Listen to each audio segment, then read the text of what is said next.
नमस्कार मित्रांनो, मी हा व्हिडिओ आज 20 जुलै 2026च्या दिवशी शूट करत आहो.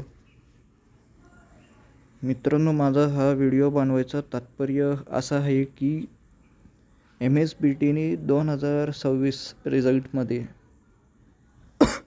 OSM नावाचं एक बॅन सॉफ्टवेअर वापरलं आहे, जो CBSE 12वीच्या निकालामध्ये पण वापरला होता.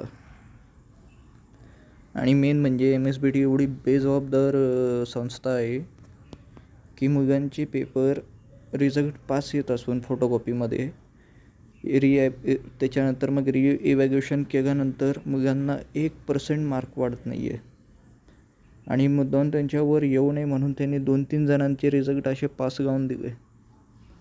पण जे बाकीचे 97% राहिलेले पोरं ज्यांनी ह्याच्यामध्ये रिव्हॅल्युएशन आणि फोटोकॉपीमध्ये अप्लाय केले त्यांना फेल रिझल्ट आला आहे.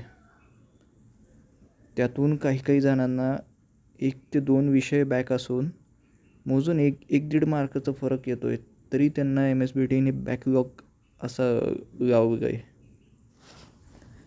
मुलांनी एकतर एवढे ₹600 फोटोकॉपी 2 सब्जेक्ट, त्यानंतर ₹900 मुलांनी रिव्हॅल्युएशनला अप्लाय करून ₹900 मुलांचे जाऊन, पण ह्या MSBT वाल्यांनी काही केलं नाही आहे. मेन म्हणजे आता MSBT वाल्यांनो, तुम्ही OTO असं देऊच नका, डायरेक्ट मुलांना पास रिझल्ट एवढंच द्या. काय आहे की तुमच्यामुळे एवढ्या सगळ्या मुलांचं भविष्य खराब होण्यावर आलं आहे. आणि मेन म्हणजे असं आहे की ही चुकी पूर्ण MSBTची आहे. काही मुलं जे पेपर काही खास पेपर पण नाही का मोजून 5-10 मार्काचे घेऊन गेले, ते पोरं पास झालेत.